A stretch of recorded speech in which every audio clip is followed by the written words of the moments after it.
नमस्कार। आप सबको मेरी तरफ से बहुत-बहुत धन्यवाद और सबको मैं बहुत थैंक्स बोलना चाहूँगी, विशेषकर मेरे प्यारे-प्यारे बच्चे जो मुझसे बहुत जुड़े हुए हैं और उनको मेरा बहुत सारा प्यार।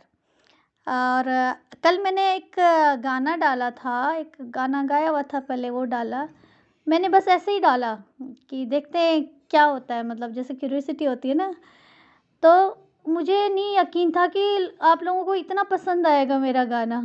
और मैं सच बताऊँ, मैं कोई सिंगर नहीं हूँ, मुझे कोई नॉलेज भी नहीं है सुर ताल की, ऐसे कुछ भी नहीं है। बस मैं ऐसे ही गाना गाती हूँ, मतलब जैसे गाते हैं वैसे ही गाती हूँ। तो मैं चैनल तो सोच रही थी बनाने की बहुत दिनों से, और मैं ये सोच रही हूँ बेटा, आप मैं सोच रही हूँ ये चैनल में गाना भी गाऊँगी जब आप बोलोगे, लेकिन मेरे साथ स्टूडेंट ज़्यादा जुड़े हैं एक्चुअल में। तो मैं चाह रही हूँ जो स्टूडेंट हैं उनके लिए मैं थोड़ा नॉलेज वाली बातें भी करूँ बीच-बीच में, ठीक है? तो आपको अच्छा लगेगा ना, आप कमेंट देखना नीचे, आप कमेंट ज़रूर डालना। मैं बीच में जैसे आपको विशेष कोई दिवस होगा वो नॉलेज भी आपको दूँगी, और कोई कहानी सुनाऊँगी महापुरुषों की, और साइंस की आपको पता है, साइंस जो बच्चे मेरे से पढ़े, मैं साइंस की टीचर हूँ, तो वो भी मैं आपको इंटरेस्टिंग चीज़ें उसमें भी आपको बताती रहूँगी बीच-बीच में, है ना? जिससे आपको मज़ा आए सुनने में, अच्छा लगे, हाँ यार ये भी होता है। तो ये मैं सोच के ये चैनल बनाया है। तो मैं आशा करती हूँ आप लोग मेरे चैनल को पसंद करेंगे।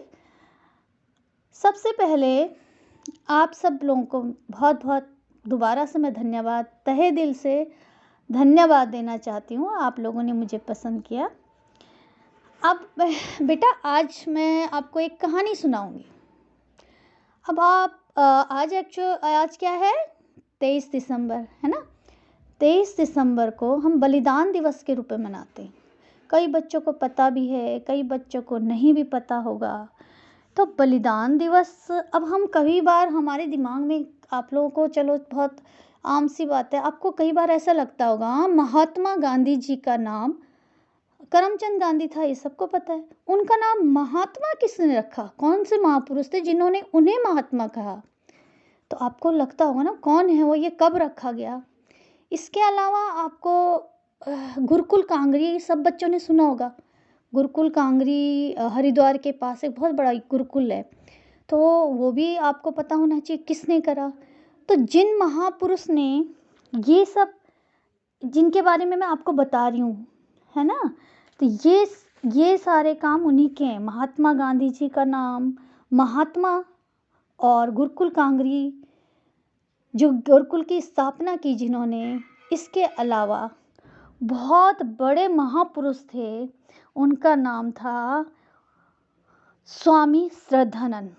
स्वामी श्रद्धानंद बेटा बहुत महान पुरुष थे, दानवीर थे, सूरवीर थे, और एक निर्भीक सन्यासी थे। एक होता ना बुलंद आदमी, कोई डर नहीं, जो करना है वो करना है, बस वो किसी के आगे नहीं झुके, और ना उन्होंने अंग्रेज़ों का आगे कभी अपनी मतलब कभी भी उन्होंने उनको अपने को झुकने नहीं दिया, ना अपने देशवासियों को, अपने धर्म के अपने जो शिष्य थे उन्होंने कहा, उन्होंने झुकना नहीं सीखा किसी को, जो सत्य है वो सत्य है।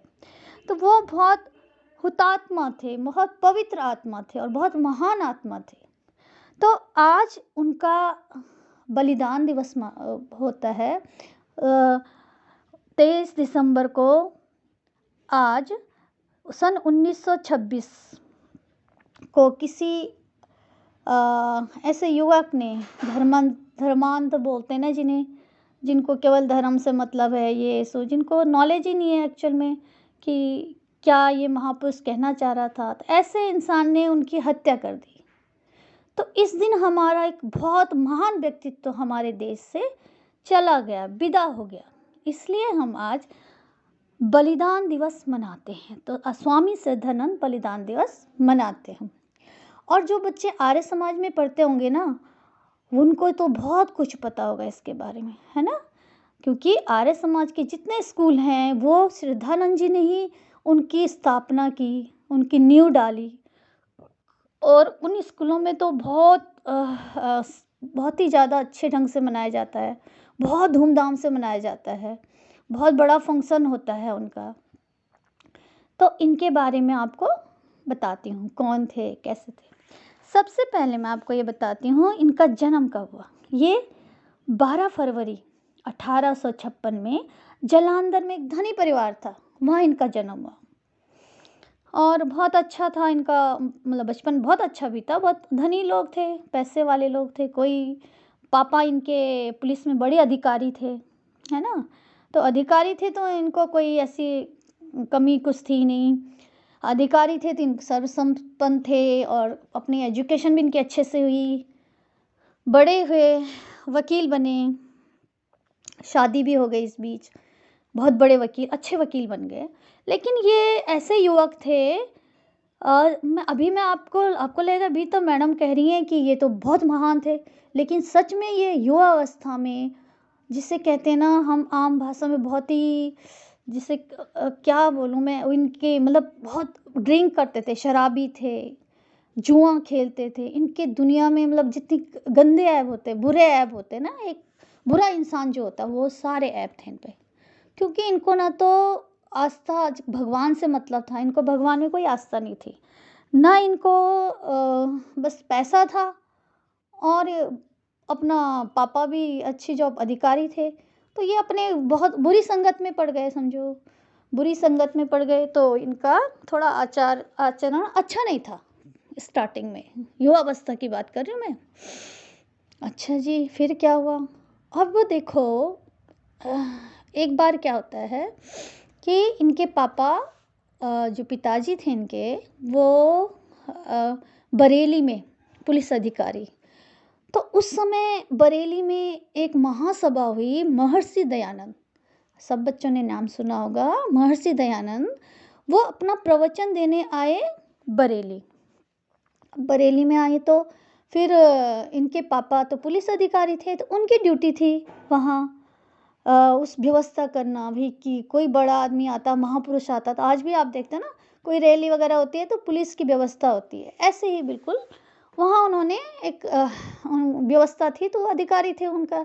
तो वो उनके फादर जो थे, वो भी बहुत प्रभावित हुए उनसे, महर्षि के जब प्रवचन हो रहे थे, उन्हें बड़ा अच्छा लगा उनकी बातें सुन के। बहुत ज़्यादा दिव्य पुरुष एकदम, जिसे कहते हैं ना, और आज इनका बिल्कुल चमक चेहरे पे, और जो बोल रहे थे बिल्कुल लोग ऐसे सुन रहे थे कि मतलब एक शब्द, लोगों को लग रहा था एक शब्द भी हम छूटे ना हमारे कानों से।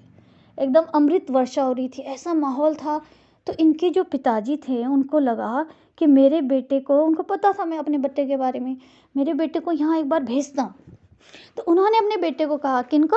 श्रद्धानंद जी का पहले पूरा जो पहले नाम था वो मुंशी राम था। तो उन्होंने कहा, मुंशी राम बेटा, जरा वहाँ पे ये आए, कोई महापुरुष आए हैं, प्रवचन देते हो, एक बार आप भी आ जाओ वहाँ से, अपने एक बार देख लो क्या है, कैसा लग रहा, बहुत अच्छे हैं, महान है। अब जो मुंशी जी थे, मुंशी राम जी थे, तो उन्होंने, उनको मन तो बिल्कुल नहीं हुआ, उन्होंने कहाँ प्रवचन, कहाँ वो आदमी अलग ही तरह के।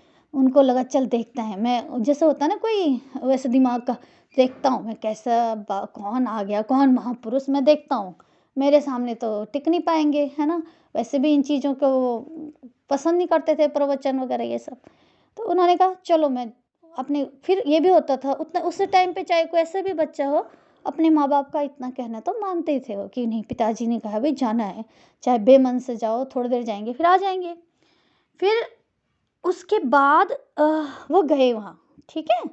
वहाँ पे एक सभा हुई, जो महर्षि दयानंद जी थे, उनका वो जब प्रवचन सुनने लगे, आपको पता है महर्षि, वो मैं अगली बार फिर बताऊंगी महर्षि दयानंद के बारे में विस्तार से। बहुत महान, उन्होंने हमें बताया कि वेद की तरफ हम कैसे बढ़े। लोग भूल चुके थे वेद पुराण अपने सब कुछ, उन ज्ञान को बहुत, हमारे जो वेद थे, पुराण थे, उनमें क्या लिखा है, तो लोगों को तो समझ में आता नहीं था। उन्होंने लोगों को समझाया वही वेद का मतलब क्या है। तो खैर वो वही बात समझा रहे थे, वो बता रहे, वो ईश्वर के बारे में बता रहे थे उस दिन, ईश्वर क्या है, कैसा है, किसको हम ईश्वर कहें। वो एक्चुअल में वो मूर्ति पूजक के विरोधी थे। उन्होंने कहा मूर्तियों में भगवान नहीं होता, भगवान तो है लेकिन एक शक्ति है। वो आप प्रवचन दे रहे थे वो लोगों को, ठीक। अब मुंशी जी, जैसे ही मुंशी राम जी ने देखा उन्हें, है ना, जो कि बिगड़े से, जिनको कि मतलब ही नहीं है, ऐसे ही चले गए, तो वो उनको पहली बार जैसे देखा ना, वे महर्षि दयानंद से इतने प्रभावित हुए। उनका एकदम तेज चेहरा देखा उन्होंने, और वो बैठ के जैसे बैठे तो उन्हें लगा यार ये आदमी तो सच में कुछ महान है, ये आम आदमी तो नहीं है, कोई तो महान पुरुष है ये। अब उन्होंने सोचा कि यार ये तो बहुत अच्छा लगा उनको। वैसे वो तो बैठने वाले नहीं थे, उन्हें तो लगा पापा ने कहा है थोड़ी देर बैठेंगे फिर चल देंगे, कौन से सुन रहे। अब उन्हें लगा यार बहुत अच्छा आदमी, ये तो बहुत अच्छी बातें कर रहा है। अब थोड़ी देर वो सुनते रहे, सुनते बहुत मज़ा आया उन्हें सुनने में भगवान के बारे में। तो उनको लगा यार भगवान ये कह रहे हैं तो शायद कुछ होगा। और उन्होंने फिर ना बाद में जैसे गुरु आते हैं, कोई महापुरुष आते हैं तो लोग करते हैं ना बात, मतलब क्वेश्चन करते हैं, फिर गुरु उनको आंसर देते हैं। ऐसे ही उन्होंने महर्षि को बोला कि मतलब बहुत सारे क्वेश्चन किए उन्होंने, और महर्षि ने उनको बहुत शांत किया, मतलब जो पूछ रहे थे उनका आंसर दिया। तो उनको लगा यार ये तो बहुत अच्छा आदमी है, तो मेरी सारी बातें जो मैं जानना चाह रहा हूँ ये तो बोल रहे हैं, सही बोल रहे हैं। तो फिर क्या हुआ, अब जब वो बिल्कुल समाप्त हो गई सभा, तो उन्होंने महर्षि के प्रणाम किया और बोला महर्षि मैं आपके हर बात से बहुत सहमत हूँ, आपने जो भी बोला मुझे बहुत अच्छा लगा, फिर भी मेरे को ना विश्वास नहीं हो रहा कि ईश्वर है। सोचो, मतलब तब भी उन्हें ऐसा लगा कि थोड़ा सा तो उन्हें दयानंद जी ने, तो महर्षि दयानंद जी थे, उन्होंने ये नहीं बोला कि चल मैं बताता हूँ तुझे भगवान क्या होता, चल बैठ आज बैठ, नहीं। उन्होंने कहा बेटा जिस दिन ईश्वर की तुम पे कृपा होगी ना उस दिन तुम आस्तिक बन जाओगे। तो ये आंसर उन्हें और भी ज़्यादा अंदर से खलबली मचा गया यार। उन्होंने सोचा था कि ये आदमी तो मेरे से बहस करेगा कि हाँ होता है, ऐसा होता है। उन्होंने कहा ठीक है, आपको नहीं मानना तो कोई बात नहीं, लेकिन जिस दिन ईश्वर की कृपा होगी ना उस दिन आप आस्तिक हो जाओगे। तो उन्होंने कहा अच्छा, और थोड़ा उनका काफ़ी माइंड चेंज हो गया इस बीच। मतलब होता है ना किसी का एकदम से, उन्होंने कहा ये चीज़ काफ़ी सोचने लग गए वो। और उनको सबसे बड़ी बात है कि मूर्ति पूजा, मंदिर जाना तो पसंद नहीं था, तो इन्होंने भी कोई, महर्षि दयानंद जी ने कहा मत जाओ मंदिर, मत पूजो मूर्ति, कोई दिक्कत नहीं। इस बीच इनकी ऐसी भी घटना हुई, इनकी पत्नी थी जो, ये थोड़ा फिर उसमें आ गए, समाज सेवा में आ गए। इस बीच इनकी भी डेथ हो गई, और वो फिर परेशान से हो गए। और तब इनके पास, इनको ना तब ज़्यादा क्या बोलेंगे, धार्मिक या आस्तिक और ज़्यादा हो गए। उनकी वाइफ ने यही लिखा था कि भाई मेरे बच्चों का ध्यान रखना, है ना।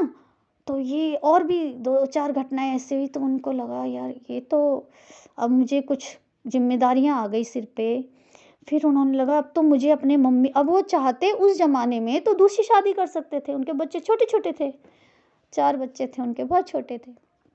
वो चाहते तो दूसरी शादी कर लेते, लेकिन उनका पहले जो मैं बात बोल रही थी ना कि पहले ऐसे थे और अब तक, उनमें बहुत चेंज आ गया था। अब वो शराब नहीं पीते थे, अब उन्होंने बहुत अपने अंदर के बुरे गुण धीरे धीरे उनको छोड़ दिया। मतलब एक व्यक्तित्व उन्हें ऐसा मिला कि उस व्यक्तित्व को दर्शन मात्र से ही उनके अंदर इतना ज़्यादा चेंज आया, इतना चेंज आया, और उन्होंने अपने सारी बुराई चीज़, सब चीज़ छोड़ दिया, अपनी जितनी बुराई थी, जो भी उनके अंदर कमी थी। और उनकी वाइफ जब गई, वो बहुत विदुषी महिला थी, उनका नाम था शिव देवी। तो उन्होंने क्या किया, उनकी वाइफ ने भी उनको काफ़ी, वो धार्मिक महिला थी, तो उन्होंने जाते हुए यही बोला जब बीमार थी, भाई मेरे बच्चों का ध्यान रखना। अब उन्हें लगा कि मैं अगर दूसरी शादी करूँगा तो पता नहीं दूसरा कौन कैसा रहेगा, मेरे बच्चों का ध्यान रह पाएगा। तो उस दिन उन्होंने सोचा मुझे माँ भी बनना है और मुझे पिता भी बनना है। तो उन्होंने माँ और बाप दोनों का रोल निभाया और अपने बच्चों का पालन पोषण किया। इसके बाद